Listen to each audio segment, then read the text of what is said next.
નમસ્કાર મિત્રો, આપણે અહીં પ્રોગ્રેસિવ મોડ્યુલ યુડાયસ પ્લસમાં જે સ્ટુડન્ટ મોડ્યુલ છે તેમાં પ્રોગ્રેસિવ એક્ટિવિટી કરવી ફરજિયાત છે. એ એક્ટિવિટી આપણે કઈ રીતે કરવાની છે, તો એ એક્ટિવિટી કરવા માટે આપણે શું કરીશું? તો એ એક્ટિવિટી કરવા માટે આપણે સૌપ્રથમ સ્ટુડન્ટ મૂવમેન્ટ એન્ડ પ્રોગ્રેસિંગ ખોલીશું. આ કે જે અહીંથી આપણે જોઈએ સ્ટુડન્ટ મૂવમેન્ટ એન્ડ પ્રોગ્રેસિંગ આ રીતે ખુલી ગયું. એમાં પ્રોગ્રેસિવ એક્ટિવિટી પર આપણે ક્લિક કરીશું. એ કરી આપણે ગો ઉપર ક્લિક કરીશું.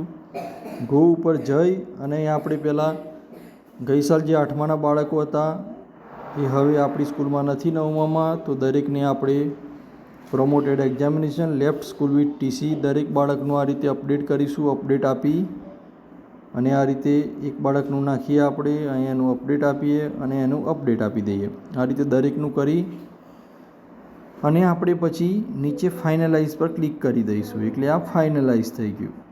હવે હું તમને આપણી ચાલુ ક્લાસનું કોઈ બાળક હોય બાલવાટિકાનું, તો આપણે એને કઈ રીતે અપડેટ કરવાનું, તો અહીં આપણે કોઈ બાળક લઈ લઈએ.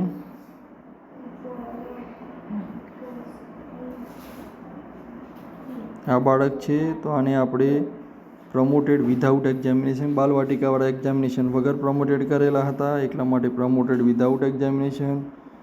178 એના દિવસો છે. સેમ સ્કૂલમાં ભણે છે એટલે જો કોઈ સ્કૂલ સર્ટી લઈને ગયું હોય તો લેફ્ટ ટીસીવી સ્કૂલ બતાવવાનું છે, પણ આ સ્કૂલમાં હોય તો સ્ટડિંગ ઇન સેમ સ્કૂલ. અહીં ક્લાસ આપણે એ કરી દેવાનો અને અહીં અપડેટ આપી દેવાનું. આ રીતે આ બાળક અપડેટ થઈ ગયું.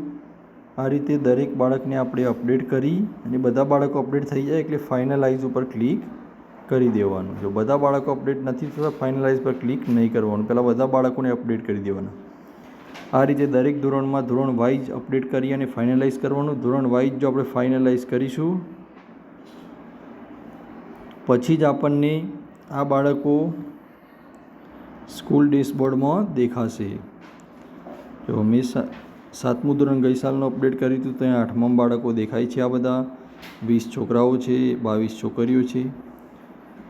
હવે પ્રશ્ન એવો થયો કે 12નું બાળક આ સાલ સર્ટી લઈને મારી શાળામાં ભણવા આવ્યું તો મારે શું કરવું?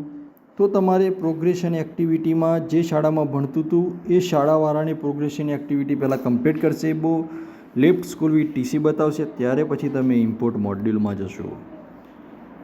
તમારા લોગિનમાં ઇમ્પોર્ટ મોડ્યુલમાં જઈને પાન નંબર નાખી બર્થ ડેટ નાખીને ગો આપશો એટલે બાળકની ડિટેલ ખુલશે. એ ડિટેલ તમે સબમિટ કરશો એટલે તમારામાં બાળક આવી જશે. પરંતુ ખાસ વાત એ યાદ રાખવાની છે કે જે સ્કૂલમાં પહેલાં ભણતું હતું એ સ્કૂલવાળાએ પ્રોગ્રેસિવ એક્ટિવિટી ક્લિયર કરેલી હશે તો જ બાળક આપણે લઈ શકીશું, નહીં તો લઈ શકીશું નહીં. આભાર.